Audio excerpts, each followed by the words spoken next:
all this new security? How's a guy supposed to break out of here? Don't be a stranger. He surrendered almost without a fight.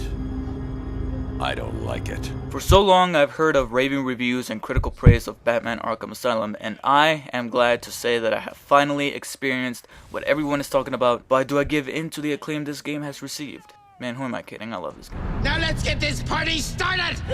Arkham Asylum has the Dark Knight returning his arch enemy to the iconic hospital for the criminally insane after a spontaneous attack at the mayor's office. The Joker, however, has a different plan. With a trick up his sleeve and an accomplice on the side, the Joker escapes and takes over the asylum, trapping everyone inside, including Batman, who must now go through the toughest and longest night of his life. It is a story that can only fit Batman. It was written by Batman comic writer Paul Dini, so you know that the story is in safe hands. Every character is true to the original mythos, and the designs of all of them are gorgeous. Their proportions are a little exaggerated while still being realistic.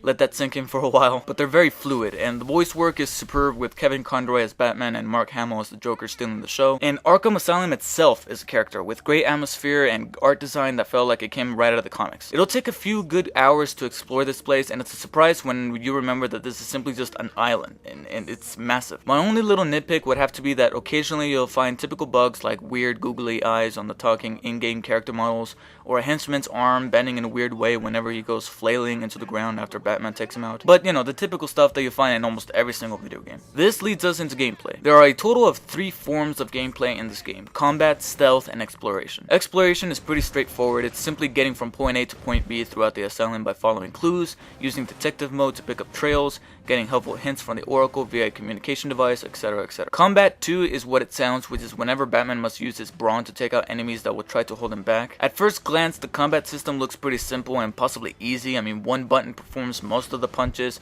and kicks while another does the jumps and evasions. But as the game progresses and becomes more challenging, the difficulty level notwithstanding, so does the ability to perform more combos. Stealth becomes the only option whenever Batman knows his limits. Those limits usually come with bullets. Using detective mode, Batman must evade his enemies and take out every battery in the room one by one. Again, this form of gameplay becomes harder as the game progresses, but I feel this is the ultimate form of gameplay that makes you feel like you are the Dark Knight, as you can literally hear Joker's henchmen cry out in fear, and fills the gamer with satisfaction, or at least that's how I felt.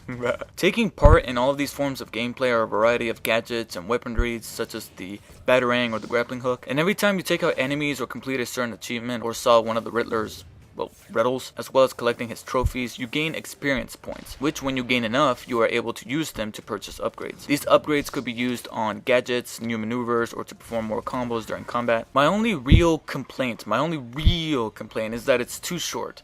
But much like Einstein's theory, the length of this game is relative. If this game wasn't as great as it was, I would say it has a pretty solid length, but considering that throughout the game I felt like I was the Dark Knight himself, striking fear into the hearts of my enemies while using intellect, muscle, and an arsenal of gadgets and badass weaponry, combined with the splendid talent and production values behind the presentation of this game, I felt like I was a child wanting more candy as the credits rolled. What I'm trying to say is that this game is amazing. I give the game a 9.8 out of 10, which is an A+.